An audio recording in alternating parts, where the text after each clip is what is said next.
అందరికీ నమస్కారం. రాతా కోత వార్తా కార్యక్రమానికి స్వాగతం. ఈరోజు వివిధ ప్రధాన పత్రికల్లో వచ్చిన ముఖ్యమైన కథనాలేంటి, ఆ కథనాల వెనక అసలు కథలేంటి తెలుసుకునే ప్రయత్నం చేద్దాం. ఈరోజు ఈనాడు పత్రికల్లో చూస్తే ట్రంప్ మరో షాక్, ఔషధాలపై దిగుమతి పన్ను 100%, కిచెన్ క్యాబినెట్లు, ఫర్నిచర్, భారీ ట్రక్కులపైన బాదుడు, 1వ తారీఖు నుంచి అమల్లోకి. అమెరికా అధ్యక్షుడి కొత్త నిర్ణయం. ట్రంప్ ఎప్పుడు ఎలాంటి నిర్ణయం తీసుకుంటారో ఆ నిర్ణయం ప్రభావంతో ఇండియాలో ఎంతమంది విలవిల్లాడిపోవాలో అర్థం కాని పరిస్థితి ఉంది. ఒకప్పుడు రష్యాలో వాన పడితే ఇండియాలో కమ్యూనిస్టులు గొడుగు పట్టేటోళ్ళు అనే ఒక మాట ఉండేది. ఇప్పుడు అమెరికాకి జలుబు చేస్తే ఇండియా తుమ్మాల్సిన పరిస్థితి వచ్చేసింది. దాంతో అమెరికా ఎలాంటి నిర్ణయం తీసుకున్నా ఇండియన్స్కి మాత్రం వణుకు జ్వరం అన్నట్టుగా మారిపోతుంది. ఇక పూచీకత్తు లేకుండానే రైతులకు రుణాలు, గిట్టుబాటు ధర వచ్చే వరకు పంట ఉత్పత్తుల నిల్వకు ప్రోత్సాహం, గోదాముల నియంత్రణ అభివృద్ధి సంస్థ తోడ్పాటు. నిజంగా అలాంటి ప్రయత్నం జరిగితే చాలా అవసరం. ఎందుకంటే రైతు పంట పండించిన తర్వాత సరిగ్గా పంట చేతికొచ్చే వేళ గిట్టుబాటు ధర ఉండదు, మార్కెట్ హఠాత్తుగా పడిపోతుంది. రైతు ఏం చేయాలో అర్థం కాదు. ఆ పంట అమ్ముకుంటేనే మళ్ళీ నెక్స్ట్ పంట వేసేదానికి కొంతైనా పెట్టుబడి వస్తుంది, ఇంతకుముందు పంటకు తీసుకున్నటువంటి అప్పులు తీర్చేదానికే అవకాశం ఉంటుంది. దానివల్ల అనివార్యంగా ధర తగ్గిపోయినా అమ్ముకోవాల్సిన పరిస్థితుల్లో రైతు ఉన్నారు. ఇప్పుడు అట్లా కాకుండా రైతు తను పండించిన పంట తనకి నచ్చినటువంటి ధర రాకపోతే ఆ పంటని నిల్వ చేసుకునే సామర్థ్యం దక్కితే అవసరమైనప్పుడు రేటు వచ్చినప్పుడు తనకి తోచినప్పుడు అమ్ముకుంటారు. ఈలోగా ఆ పంట మీద కొంత మొత్తం పెట్టుబడి నిజంగానే అందిస్తే ప్రభుత్వం చెప్తున్నట్టుగా అది చాలా ప్రయోజనం ఉంటుంది. కానీ ఇప్పుడు వరకు మాటలే చెప్పారు తప్ప అది ఆచరణలో రాలేదు. ఇప్పుడు మళ్ళీ మాటలు నడుస్తున్నాయి. ఇక నైసార్ తీసిన చిత్రాలు అదరహో, భూ పర్యవేక్షణ కోసం భారత్ అమెరికా సంయుక్తంగా రూపొందించిన నైసార్ తీసినటువంటి ఈ చిత్రాలు అద్భుతంగా ఉన్నాయి అనేటువంటి కథనం కూడా ఇక్కడ మనం చూడవచ్చు. ఇక ఆ తర్వాత ముత్యాల పందిరిలో కాళీయమర్దనుడి వైభవం, రుక్మిణి సత్యబాబు సమేతంగా ముత్యపు పందిరి వాహనంపై విహరిస్తున్న స్వామివారు. బ్రహ్మోత్సవాల్లో భాగంగా నిన్నటి కార్యక్రమం గురించి కథనం. శాసనసభలో ఏం మాట్లాడాలో తెలీదా, ప్రభుత్వాన్ని ఇబ్బంది పెట్టేలా వ్యాఖ్యలేంటి. 2 రోజుల క్రితం మనం ఒక వీడియో చేసాం, మనల్ని రెగ్యులర్గా ఫాలో అయినటువంటి వాళ్ళకి తెలుస్తుంది. ఆంధ్రప్రదేశ్ అసెంబ్లీలో అధికార పక్షంలో కొంతమంది విపక్ష పాత్ర పోషించడం కాదు, ప్రభుత్వాన్ని ఇరుకును పెట్టేస్తున్నారు, ప్రభుత్వం సమాధానం చెప్పుకోలేని పరిస్థితికి నెట్టేస్తున్నారు, ప్రభుత్వం చాలా తీవ్రమైనటువంటి ఇబ్బందులు గురయ్యే స్థితిని తీసుకొస్తున్నారు అని మాట్లాడుకున్నాం. దాని తాలూకా ప్రభావం ఇది. దాంతో చంద్రబాబు నాయుడు ఎంత విలవిల్లాడిపోతున్నారు, ఎంతగా ఆందోళనకు గురవుతున్నారో ఈ కథనం మనకి అర్థం చెప్తోంది. చూడండి, శాసనసభలో ఏం మాట్లాడాలో తెలీదా, మంత్రులు అదేవిధంగా ప్రభుత్వ పెద్దలు అందరూ కూడా ఇబ్బంది పడేలా ఎమ్మెల్యేలు వ్యవహరిస్తున్నారు అని సీఎం వాపోతున్నారు. వ్యక్తిగత అంశాలని సభలో ప్రస్తావించడమా, పార్టీ సమావేశం అనుకుంటున్నారా? కొందరు ఎమ్మెల్యేల తీరుపై సీఎం చంద్రబాబు ఆగ్రహం. సుధీర్ రెడ్డి, కోన రవికుమార్లకు క్లాస్, బొండా ఉమా వ్యాఖ్యలపైన మండిపాటు. సుధీర్ రెడ్డి, కోన రవికుమార్ ఇలాంటి ఎమ్మెల్యేలే కాదు, పితాని సత్యనారాయణ లాంటి మాజీ మంత్రి, రామాంజనేయులు ప్రతిపాడు ఎమ్మెల్యే, ఇలాంటి వాళ్ళందరికీ నిన్న చంద్రబాబు నాయుడు క్లాస్ పీకాల్సి వచ్చింది. ఎందుకంటే వాళ్ళంతా అసెంబ్లీలో ప్రభుత్వాన్ని చాలా చాలా తీవ్రమైనటువంటి ఇబ్బంది పెట్టేసే స్థాయిలో క్వశ్చన్స్ వేశారు. క్వశ్చన్సే కాదు, 0 అవర్లో ప్రస్తావించిన అంశాల్లో కూడా ప్రభుత్వం సతమతం కావాల్సి వచ్చింది, సమాధానం చెప్పలేని పరిస్థితిలోకి వెళ్ళింది. ఇక వీళ్ళకన్నా ఇంకా జనసేన పార్టీ నేతలంతే మరింతగాను.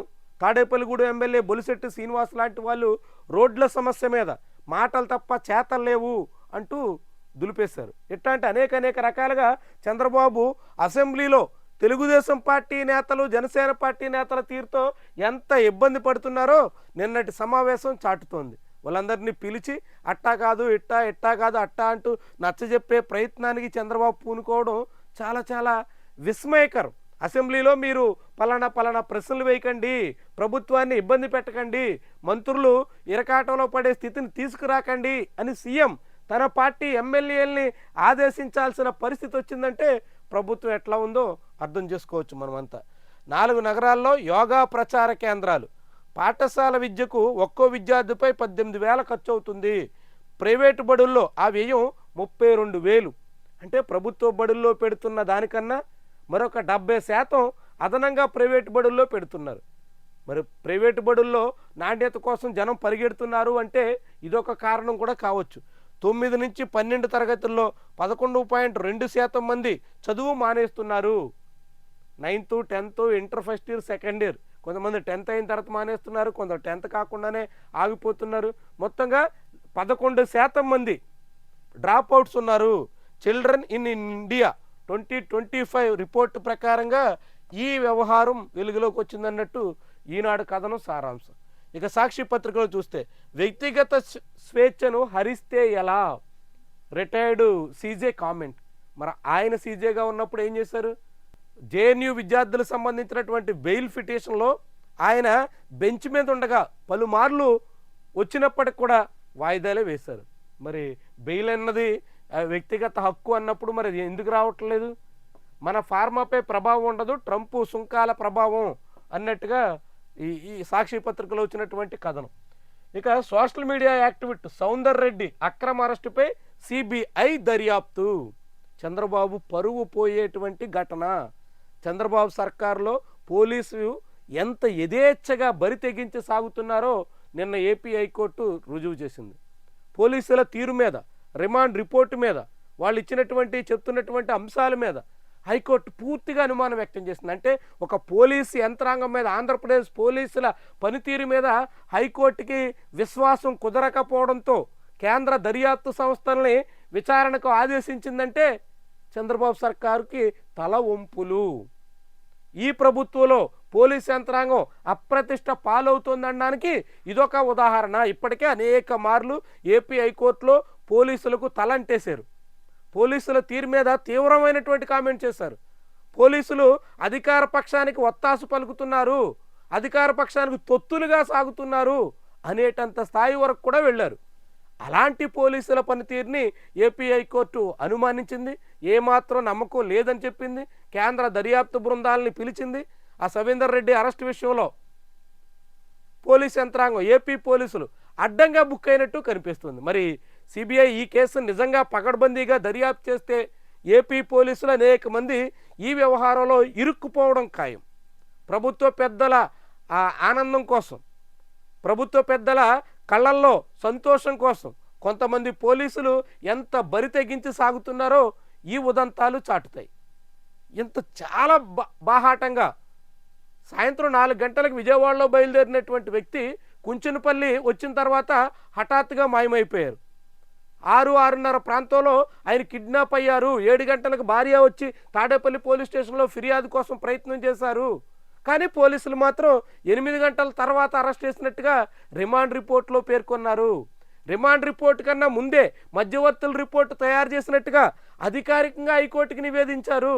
ఎంత ఎంత ఇష్టారాజ్యంగా మేము ఏం చేసినా చెల్లిపోతుంది అని పోలీస్ యంత్రాంగం అనుకుని ఉండకపోతే ఇంతగా బరి తెగించి ఉంటారు. చూడండి ఎంత విడ్డూరమైనటువంటి పరిస్థితో. అందుకే ఇప్పుడు ఏపీ పోలీసులు సిబిఐ కేసు మాత్రం చాలా పగడ్బందీగా సాగితే చాలా చాలా చిక్కులు కొని తెచ్చుకున్నట్టే అవుతుంది.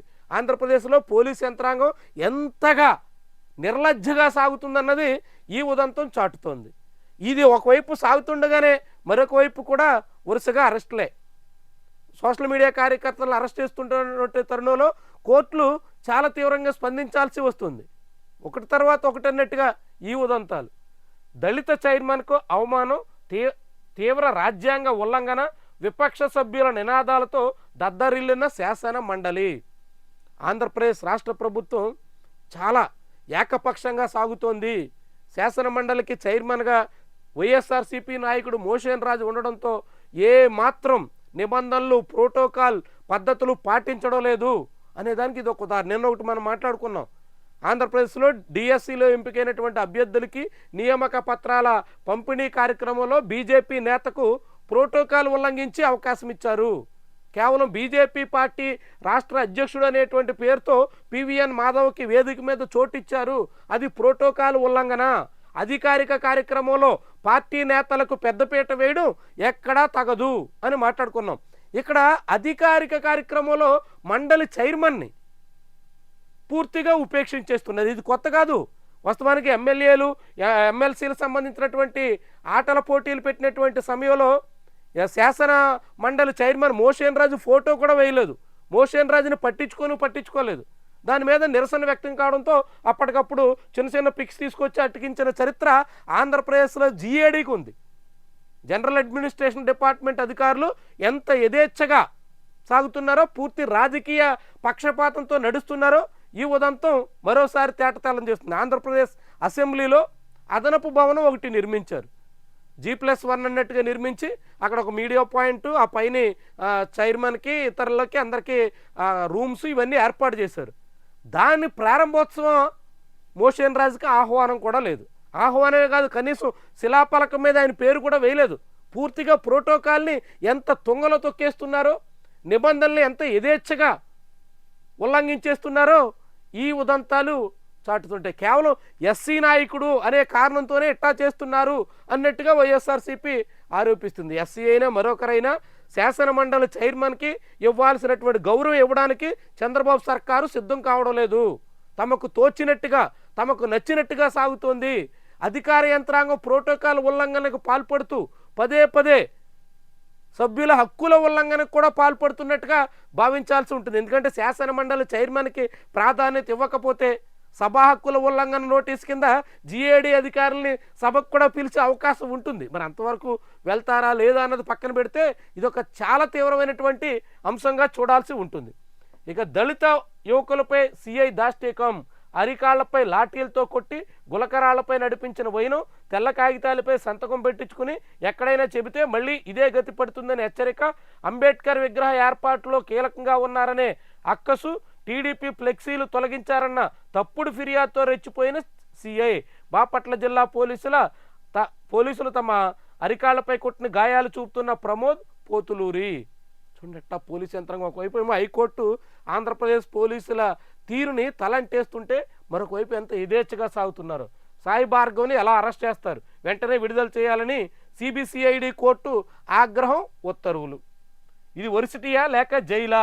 ఆంధ్ర యూనివర్సిటీ ప్రధాన కార్యాలయాన్ని ముట్టడించిన విద్యార్థులు. ఆంధ్ర యూనివర్సిటీలో పరిస్థితులు అత్యంత దారుణంగా ఉన్నాయి. ఇప్పటికే ఆహారం పోలేదని విద్యార్థులు పలుమార్లు మెస్సులో ఆందోళన వ్యక్తం చేస్తారు. ఆఖరికి మణికంఠనే బీఎడ్ చేస్తున్నటువంటి విద్యార్థి ఆక్సిజన్ లేక ప్రాణాలు కోల్పోయారు, ఇన్ టైంలో అంబులెన్స్ రాక ప్రాణాలు కోల్పోయారు అని విద్యార్థులు ఆరోపిస్తూ ఆందోళనకు పూనుకుంటే పోలీసులను ఉపయోగించి వాళ్ళ ఆందోళనని నొక్కేసే, వాళ్ళ గొంతు నొక్కేసే ప్రయత్నానికి సర్కారు పూనుకుంటుంది. వీసీ నిర్లక్ష్యం, విద్యార్థుల ప్రాణాల పట్ల కూడా శ్రద్ధ లేనటువంటి వైను, వీటన్నిటికీ వీసీ బాధ్యత వహించాలి, వైస్ ఛాన్సలర్ ఇందుకు కారకుడు అంటూ విద్యార్థులు ఆందోళన చేస్తుంటే అసెంబ్లీలో విద్యాశాఖ మంత్రి నారా లోకేష్ దాన్ని తప్పుదారి పట్టించే ప్రయత్నానికి పూనుకున్నారు. విద్యార్థులు అలజడి రేపే ప్రయత్నం చేస్తున్నారు, రాజకీయ కారణాలతో దురుద్దేశపూర్వకంగా అలాంటి ప్రయత్నాలు సాగుతున్నాయి అన్నట్టుగా నిందించే ప్రయత్నం చేశారు. మరొక విద్యార్థి ప్రాణాలు పోతే విద్యాశాఖ మంత్రికి పట్టదా? కనీసం ఆ విద్యార్థి కుటుంబాన్ని ఆదుకుంటామని, ఆ విద్యార్థికి సంబంధించినటువంటి సమస్య మీద దర్యాప్తు చేస్తామని చెప్పాల్సిన బాధ్యత విద్యాశాఖ మంత్రికి లేదా? ఘటన జరిగిన 2-3 రోజుల తర్వాత కూడా విద్యార్థులు వరుసగా ఆందోళన చేస్తున్నా పట్టించుకోరా? పైగా అసెంబ్లీ వేదికగా విద్యార్థుల మీదే నిందలు మోపే ప్రయత్నం చేస్తారా? ఎంత విడ్డూరంగా ఉందో చూడండి. ఇక ఆంధ్రజ్యోతి పత్రికలు చూస్తే రష్యా చమురు ఎగుమతుల నిలిపివేత, చమురు శుద్ధి కేంద్రాలపై యుక్రెయిన్ దాడులతో రష్యాలో ఇంధన కొరత, పెట్రోల్ డీజిల్ ఎగుమతులపై నిషేధం ఈ ఏడాది చివరి వరకు అమలు, ఇరాన్ వెనిజువేలా నుంచి చమురు కొనుక్కుంటాం అనుమతించండి అమెరికాను కోరిన భారత్. ఆంధ్రజ్యోతి రాసిన రాతే నిజమైతే మనం ఎక్కడ చమురు కొనుక్కోవాలో, మన అవసరాలు ఎలా తీర్చుకోవాలో, మన కడుపు ఎలా నింపుకోవాలో అమెరికా అనుమతి కోరడం ఎంత విస్మయకరంగా ఉందో చూడండి. ఎంత విడ్డూరమైనటువంటి పరిస్థితుల్లో భారతదేశ విదేశాంగ వ్యవస్థ ఉందో అర్థం చేసుకోండి. ఒకవైపు ఏమో అమెరికా ఇండియాని అన్ని రకాలుగా ఇబ్బందులు పెట్టేదానికోసం నిన్న కూడా పాకిస్తాన్ ప్రధానమంత్రితో ప్రత్యేకంగా ట్రంప్ భేటీ అయ్యారు.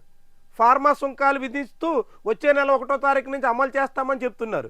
ఇప్పటికే విధించిన సుంకాలతో ఆక్వా సహా అనేక రంగాల్ని కుదేలు చేసేస్తున్నారు. ఇండియన్ స్టూడెంట్స్ని అమెరికాలో తీవ్రంగా ఇబ్బంది పెట్టే పరిస్థితి వచ్చేస్తుంది. ఇట్టా అన్ని రకాలుగా అమెరికా ఇండియాని అణగదొక్కేస్తూ ఇబ్బందులు పెడుతూ తమ కాలు కింద చెప్పులా ఉండాలనేటువంటి రీతిలో సాగుతుంటే ఇండియన్ గవర్నమెంట్ మాత్రం మనకి ఎక్కడ చమురు కొనుక్కోవాలో అమెరికా పర్మిషన్ అంట. ఎంత విడ్డూరమైనటువంటి పరిస్థితుల్లో ఉన్నాం. అసలు అమెరికా ఏమైనా ఇండియాకి అధినేత? ట్రంప్ ఏమైనా భారతదేశానికి సుప్రీమా?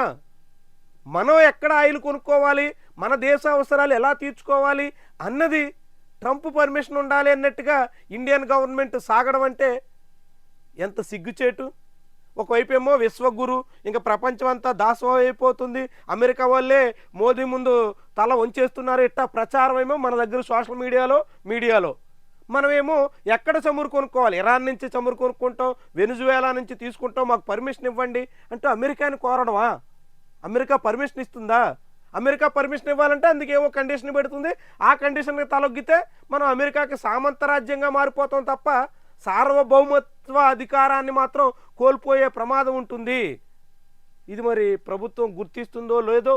అమెరికాని అడిగి మనం అవసరాలు తీర్చుకుందాం అనుకుంటే ఎట్లా ఉంటుందో చూడండి. ఇదేనా పద్ధతి? సభలో పలువురు ఎమ్మెల్యేల తీరుపై సీఎం ఆగ్రహం. వాస్తవంగా ఆంధ్రప్రదేశ్లో తెలుగుదేశం పార్టీ ఎమ్మెల్యేలు ప్రభుత్వ తీరు మీద సంతృప్తిగా ఉన్నట్టు కనిపించట్లేదు. ప్రభుత్వం అనేక రకాలుగా ఫెయిల్ అవుతుందని ప్రజల నుంచి వస్తున్నటువంటి ఆగ్రహ ఆవేశాలతో ఎమ్మెల్యేలు సభ వేదికగా ప్రభుత్వాన్ని నిలదీసే ప్రయత్నం చేస్తున్నారు. ఇది చంద్రబాబు సర్కార్కి చెమటలు పట్టిస్తుంది. దాంతో ఎమ్మెల్యేలని నియంత్రించాలని, ఎమ్మెల్యేలు ఎవరు ప్రశ్నలు వేయకూడదని, ఆ ప్రశ్నలు కూడా ప్రభుత్వాన్ని ఎరకాటంలో నెట్టేసే స్థాయిలో ఉండకూడదని చంద్రబాబు నిన్న శుద్ధులు చెబుతున్నారు. మరి ప్రజల నుంచి వచ్చే వ్యతిరేకతని ఎదుర్కోవాలా? ప్రజల నుంచి ఇచ్చినటువంటి హామీలు అమలు కోసం వాళ్ళు పెడుతున్నటువంటి ఒత్తిళ్లకు తలొగ్గాలా? లేకుంటే ప్రభుత్వం అబ్బెబ్బే మీరు అట్టా ప్రశ్నలు వేయకండి, అట్టా నిలదీయకండి, ఆ రీతిలో సాగకండి అంటూ చేస్తున్నటువంటి ఈ హితబోధల్ని అనుసరించాలా? ఇది ఇప్పుడు తెలుగుదేశం పార్టీ ఎమ్మెల్యేలకు సందిగ్ధంలో పడినటువంటి పరిస్థితి. ఇక హమాస్ను అంతం చేస్తామంటూ నిన్న బెంజమిన్ నెతన్యాహు చెప్పినటువంటి వార్తని ఇక్కడ ఆంధ్రజ్యోతి పత్రికలో చూడొచ్చు. ఇజ్రాయిల్ నిన్న సమావేశంలో ఐక్యరాజ్య సమితిలో మాట్లాడుతున్నటువంటి ఆ సభను అందరూ బాయ్కాట్ చేశారు. ఆఖరికి ఫ్రాన్స్, ఇంగ్లాండ్, ఆస్ట్రేలియా అలాంటి దేశాల ప్రతినిధులు కూడా బాయ్కాట్ చేశారు. ఇండియా తప్ప. ఇండియా పాలస్తీనాను గుర్తిస్తామని చెప్తూనే అసలు అక్కడ గాజా ప్రాంతాన్ని పూర్తిగా ఆక్రమిస్తామంటున్న ఇజ్రాయిల్ ప్రధానమంత్రి ప్రసంగాన్ని బాయ్కాట్ చేయకుండా కళ్ళు అప్పగించి చూసిందంటే చెవులు అప్పగించి వినడం అంటే ఏమనాలో చూడండి. ఇక బెయిల్ కోసం ఎత్తులేస్తున్నారు. లిక్కర్ నిందితులు రోజుకో అనారోగ్య సమస్యను కారణంగా చూపిస్తున్నారు. లిక్కర్ స్కామ్లో పిఎస్ఆర్ ఆంజనేయులకి అనారోగ్యం కారణంగా బెయిల్ వచ్చింది కాబట్టి ఇప్పుడు కూడా అదే పద్ధతిని అనుసరించాలని వీళ్ళంతా చూస్తున్నారు. అందులో చెవిరెడ్డి, కెసిరెడ్డి వీళ్ళంతా ఉన్నారు అన్నట్టుగా ఆంధ్రజ్యోతి రాసింది. వీళ్ళందరికీ ముందు పిఎస్ఆర్ ఆంజనేయుల కన్నా చంద్రబాబు అసలైన అనారోగ్య సమస్యలన్నీ అనేక అనారోగ్య కారణాలు చూపించి బెయిల్ తెచ్చుకున్నటువంటి చరిత్ర ఆయనకుంది. ఇక మిస్యూ మిగ్ 21 ఫైటర్ జెట్ సేవలకు వీడ్కోలు, వాయుసేనలోకి ఓ సువర్ణాధ్యాయానికి తెర, ఎన్నో యుద్ధాలు, ఆపరేషన్లో పరాక్రమం. 1963లో వాయుసేనలోకి రష్యా జెట్లు 6 దశాబ్దాలకు పైగా సుదీర్ఘ సేవలు అందించినటువంటి మిగ్ ఇక ముగింపు నట్టే. ఇక లడ్డూ సిట్టుకు పచ్చజెండా, హైకోర్టు ఉత్తర్వులపై సుప్రీంకోర్టు స్టే, తిరుమల లడ్డూలో కల్తీ నెయ్యిపై సిట్టు యథావిధిగా దర్యాప్తు చేయొచ్చు, నిర్దిష్ట అధికారిని దర్యాప్తు బృందం నియమించుకుంటే తప్పేంటి, మొత్తం పర్యవేక్షణ సిబిఐ డైరెక్టర్దే కదా. సిట్టు దర్యాప్తు విషయంలో తిరుపతి జిల్లా అడిషనల్ ఎస్పీని నియమించుకున్న తీరు మీద ఏపీ హైకోర్టు కుదరదని చెప్పింది. అయినప్పటికీ కూడా ఇప్పుడు సుప్రీంకోర్టు దాని మీద స్టే ఇచ్చి ఎలాగూ సిబిఐ డైరెక్టరే పర్యవేక్షణలో ఉన్నారు కాబట్టి ఏ అధికారిని పెట్టుకున్నా ఎలా దర్యాప్తు సాగినా మొత్తం గైడెన్సు పర్యవేక్షణ అంతా ఇక్కడి నుంచే జరుగుతుంది అన్నట్టుగా నిన్న సుప్రీంకోర్టు ఇచ్చినటువంటి తీరు. బంగాళాఖాతంలో వాయుగుండం, నేడు ఒడిశాలో తీరం దాటే అవకాశం, కోస్తాలో వర్షాలు, నేడు భారీ వర్ష సూచన, వాడరేవుల్లో 3వ నెంబర్ భద్రతా సూచిక, 2న బంగాళాఖాతంలో మరో అల్పపీడనం, ప్రభుత్వం అప్రమత్తం, కలెక్టర్లతో హోంమంత్రి అనిత సమీక్ష. ఇక ప్రజా పిటిషన్లకు ఆధార్ తప్పనిసరి, భూ సమస్యలకు సర్వే నెంబర్, అదేవిధంగా పీజీఆర్ఎస్కు వచ్చే ప్రతి ఫిర్యాదు పైన సంబంధిత వ్యక్తి పూర్తి వివరాలు వెల్లడించాలి. సోమవారం కలెక్టర్ కార్యాలయాల్లో, ఇతర ఆఫీసుల్లో నిర్వహించే ప్రజా ఫిర్యాదుల విషయంలో ఆధార్ నెంబర్ తప్పనిసరిగా ఉండాలి అనే కథనాన్ని ఇక్కడ మనం చూడొచ్చు. ఇక ప్రజాశక్తి పత్రికలో లేహు ఉద్యమ నాయకుడు వాంగ్చుక్ అరెస్ట్. ఎక్కడైనా జనం ఆందోళనతో రోడ్డెక్కి నిరసన తెలియజేస్తే అదొక కుట్రగా చిత్రీకరించే పెద్ద కుట్రను కేంద్ర ప్రభుత్వ పెద్దలు చేస్తున్నట్టుగా కనిపిస్తుంది. అందులో భాగంగానే ఇప్పుడు వాంగ్చుక్ని అరెస్ట్ చేశారు. ఫార్మాపై పిడుగు, బ్రాండెడ్ ఔషధాలపై 100% సుంకాలు, డిఎస్సిపై అభ్యంతరాలు 25లోగా తెలపాలన్న విద్యాశాఖ, అభ్యర్థుల్లో ఆందోళన. డిఎస్సి నియామకాల విషయంలో చాలా సందేహాలు ఉన్నాయి. అనేక రకాలుగా నిబంధనలు ఉల్లంఘించారు అనే మాట వినిపిస్తుంది. ముఖ్యంగా రిజర్వేషన్ల వర్తింపులో చాలా తప్పిదాలు జరిగాయి అన్నట్టుగా చెప్పుకొస్తున్నారు. చాలామంది బీసీ విద్యార్థులకి అన్యాయం జరిగిందంటూ లెక్కలు కూడా చూపిస్తున్నారు. తూర్పుగోదావరి జిల్లాలో, ఉమ్మడి జిల్లాలో బీసీలకు రావాల్సినటువంటి దాదాపు 20-30 పోస్టుల వరకు ఓపెన్ కేటగిరీలో ఓసీలకు దక్కాయి అన్నట్టుగా ఆరోపణలు వస్తున్నాయి. మరి అవన్నీ తీరుస్తారా, తేలుస్తారా? మరి ఇప్పటికే నియామక పత్రాల పంపిణీ కార్యక్రమం కూడా చేపట్టేశారు. మరి ఇప్పటికే ప్రకటించినటువంటి మెరిట్ లిస్టులో ఉన్నటువంటి వాళ్ళ వ్యవహారం సవరణ జరుగుతుందా అనే సందేహాలు కూడా ఉన్నాయి. ఇక రాష్ట్రంలో లాజిస్టిక్స్ యూనివర్సిటీ ఏర్పాటు చేయబోతున్నాం అంటూ అసెంబ్లీలో సీఎం చెప్పినటువంటి మాట. స్తంభించిన మండలి, తిరుపతి ప్రసాద వివాదంలో హైకోర్టు ఉత్తర్వులపై స్టే. దాంతోపాటుగా ప్రైవేటీకరణతో పేదలకు అందని విద్య అన్నట్టుగా ఎస్ఎఫ్ఐ చెప్పినటువంటి మాట. సోషల్ మీడియా పోస్ట్ ఆధారంగా పోలీసులు తప్పుపై తప్పు చేస్తున్నారు, సిబిఐ దర్యాప్తులకు హైకోర్టు ఆదేశం. ఆంధ్రప్రదేశ్ పోలీసులు చాలా బరి తెగించినట్టుగా కోర్టు భావిస్తుంది. ఇక బగ్గుమన్న ఏయు విద్యార్థులు అన్నట్టుగా మనం ప్రజాశక్తి పత్రికలో చూడొచ్చు. ఇక ఆంధ్రప్రభ పత్రికలో చూస్తే ఈరోజు వచ్చినటువంటి ఆంధ్రప్రభ పత్రికలోని ముఖ్యమైన కథనాలను మనం పరిశీలిస్తే దాదాపుగా ఈ చంద్రబాబు నాయుడు నిన్న అసెంబ్లీలో చెప్పినటువంటి కథనానికి సంబంధించినటువంటిది ప్రధానంగా చూస్తాం. 15 నెలల్లో కూటమి ఘనత ఇది. 125 సంస్థలు, 6.23 లక్షల కోట్ల పెట్టుబడులు, 4,72,000 ఉద్యోగాలు. ఎక్కడొచ్చాయి? పేపర్ల మీద, ప్రభుత్వ లెక్కల్లోనా?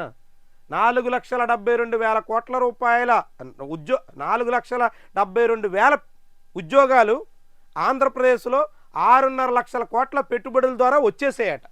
ఏడాదిన్నరలో కూటమి సాధించిన ఘనతట. మరి ఆంధ్రప్రభ కనిపించింది, ప్రభుత్వ పెద్దలకు అది అనిపించింది. మీకు ఎక్కడికైనా అలాంటి ఉద్యోగాలు వచ్చినట్టుగా భావిస్తున్నాయో లేదో కామెంట్ రూపంలో తెలియజేయండి. ఇక బీహార్ అక్క చెల్లెళ్లకు 2 సోదరులు ఉన్నాం. అయ్యబాబా, ఈయన నితీష్ కుమారు, మోదీ 2 సోదరులట. వాళ్ళిద్దరూ మొత్తం బీహార్ని కాపాడతారట. ఇది మొత్తంగా అమరావతిలో లీగల్ యూనివర్సిటీ వస్తుందంటూ నిన్న నారా లోకేష్ చేసినటువంటి ప్రకటన కూడా ఆంధ్రప్రభ పత్రికలో మనం చూడొచ్చు. ఒకటి లాజిస్టిక్స్ యూనివర్సిటీ, ఒకటి లీగల్ యూనివర్సిటీ. ఇక లోపల పేజీలో ఉన్న ముఖ్యమైన కథనాలను మనం పరిశీలిస్తే దళిత చైర్మన్కి అవమానం అనేటువంటి కథనం, తీవ్ర రాజ్యాంగ ఉల్లంఘన, చాలా అవమానకరంగా ఉంది. మండలి చైర్మన్ మోషన్ రాజ్, ఈ స్థానంలో నేను ఉన్నాను కాబట్టి ఈ అంశంపై నేను చర్చించడం బాగుండదు, కావాలంటే ప్యానల్ స్పీకర్ను కూర్చోబెడతాను, ఇది నాకు చాలా ఎంబారసింగ్గా ఉంటుంది అంటూ చైర్మన్ మోషన్ రాజు ఆవేదన వ్యక్తం చేశారు. తరచూ ఇలాంటి ఘటనలు జరగడం బాధగా ఉంది అంటూ ఆయన ఆవేదన చెందారు. తరచుగా జరుగుతున్నాయంటే అర్థం ఉద్దేశపూర్వకంగా జరుగుతుంది. ఏదో ఆటల పోటీల్లో బొమ్మ పెట్టలేదు అంటే అది వేరు, ఏదో తప్పిదం జరిగింది, సమాచారం లోపం ఉందనుకోవచ్చు. కానీ ఏకంగా ప్రోటోకాల్ ప్రకారంగా ఉండాల్సినటువంటి ఈ శిలాఫలకం మీద పేరు కూడా లేకుండా చేస్తున్నారంటే ఎంత ఉద్దేశపూర్వకంగా చంద్రబాబు సర్కారు సాగుతుందో అర్థం. వచ్చే మంగళవారం బాబు సర్కారు మళ్ళీ 2,000 కోట్ల రూపాయల అప్పు. మంగళవారం అప్పుల వారం అంటూ వైఎస్ జగన్మోహన్ రెడ్డి ప్రభుత్వం ఉన్నప్పుడు తప్పుపట్టారు. ఇప్పుడు చంద్రబాబు అదే పద్ధతిని అనుసరిస్తున్నారు. ఇప్పటికే 2,10,000 కోట్ల రూపాయలకి అప్పులు చేరాయి. ఏడాదిన్నరలో ఇంత పెద్ద మొత్తంలో అప్పులు తెచ్చిన ఘనత చంద్రబాబుకి. మరి ఎవ్వరికి అలాంటి రికార్డు ఉన్నటువంటి దాఖలాలు కూడా లేవు. సీఎంను తప్పుదారి పట్టిస్తున్న అధికారులు. రెవెన్యూ ఉద్యోగుల సంఘం రాష్ట్ర అధ్యక్షుడు బిహెచ్ రవీంద్రరాజు ఆరోపణ. సీఎంని ఉద్యోగులు, అధికారులు తప్పుదారి పట్టిస్తున్నారంట. సీఎం అందరికన్నా గనుడు, అన్నీ నేనే కనిపెట్టానని చెప్పే చంద్రబాబుని పక్కదారి పట్టించడం అధికారులకు సాధ్యమా? స్టైఫండ్ కోరుతూ జూనియర్ వైద్యుల ధర్నా. కేజీఆర్ సూపరింటెండెంట్ కార్యాలయం ముందు నిరసన. 4 నెలలుగా జూనియర్ డాక్టర్లకి స్టైఫండ్ రాకపోవడంతో రోడ్డెక్కి నిరసన. ఇక విద్యుత్ సంస్థల్లో సమ్మె సైరన్. ఆంధ్ర యూనివర్సిటీలో విద్యార్థులు, కేజీహెచ్లో డాక్టర్లు, ఇప్పుడు రెవెన్యూ ఉద్యోగులు, వాళ్ళకు తోడు విద్యుత్ ఉద్యోగులు, మరొకవైపు పంచాయతీ సచివాలయ సిబ్బంది, ఇలా అనేక రకాల ఆందోళన అలజడి ఆంధ్రప్రదేశ్లో కనిపిస్తోంది. కావలి ఎమ్మెల్యేకు సైబర్ నేరగాళ్ల టోకరా. పొట్టి శ్రీరాములు నెల్లూరు జిల్లా కావలి ఎమ్మెల్యే డివి కృష్ణారెడ్డిని సైతం దోచేశారు. ఆర్టీఏ బకాయిలు చెల్లించాలంటూ ఆగస్టు 22న ఎమ్మెల్యే వ్యక్తిగత వాట్సాప్ నెంబర్కు ఓ లింక్ వచ్చింది. తన కంపెనీ వాహనాలకు సంబంధించి చెల్లించాల్సిన బకాయిలుగా భావించిన ఆయన దానిపై క్లిక్ చేశారు. అనంతరం సిమ్ బ్లాక్ అయ్యింది. వెంటనే ఆయన హైదరాబాద్లోని ఆధార్ విజిలెన్స్ విభాగం దృష్టికి ఈ విషయాన్ని తీసుకెళ్లారు. 25 రోజుల తర్వాత సిమ్ యాక్టివేట్ అయ్యింది. అయితే గత నెల 25 నుంచి ఈ నెల 16 వరకు తన 2 యాక్సిస్ బ్యాంక్ ఖాతాల ద్వారా యూపీఐ నుంచి దశల వారీగా 23,16,000 నగదు మాయమైనట్టుగా ఎమ్మెల్యే ఫిర్యాదు చేయాల్సి వచ్చింది. అంటే ఎమ్మెల్యేనే 23 లక్షల రూపాయల అపహరణకు గురయ్యారంటే సైబర్ నేరగాళ్ల పరిస్థితి ఏ మోతాదులో ఉందో, ఏ స్థాయిలో ఉందో అర్థం చేసుకోవచ్చు. అయితే ఇది విషయం ఏంటంటే ఇక్కడ ఎమ్మెల్యే తన కంపెనీ వాహనాల బకాయిలు చెల్లించలేదట. అంటే ఎమ్మెల్యే తను చెల్లించాల్సినటువంటి రవాణా శాఖ చెల్లించాల్సిన బకాయిల విషయంలో తాత్సార్యం చేయడంతో వచ్చిన నోటీసుగా భావించారు. అంటే ఆయన కూడా బకాయిలు పెడుతున్నారు. ప్రభుత్వానికి చెల్లించాల్సింది సకాలంలో అధికార పార్టీ ఎమ్మెల్యే చెల్లించకుండా జాప్యం చేస్తున్నారు. చివరికి ఆ నోటీసుల కారణంగా చెల్లించడానికి పూనుకుంటే అది సైబర్ నేరగాళ్ల వల్ల చిక్కునేదాకా వెళ్ళింది. ఇవి ఈరోజు వివిధ పత్రికలు వచ్చిన ముఖ్యమైన కథనాలు. ఆ కథనాల వెనక అసలు కథలు, వార్తల వెనక వాస్తవాలు. ప్రతిరోజు ఇదే రీతిలో రాతా కోత వాతా పేరుతో మనం ఉదయం 8 గంటల నుంచే ఈ విశ్లేషణ నిర్వహిస్తున్నాం. ఖచ్చితంగా ఫాలో అవ్వండి. మీ అభిప్రాయాన్ని కామెంట్ రూపంలో తెలియజేయండి. దాంతోపాటుగా వీడియో లైక్ చేయడం మాత్రం మర్చిపోవద్దు. Thank you very much for watching.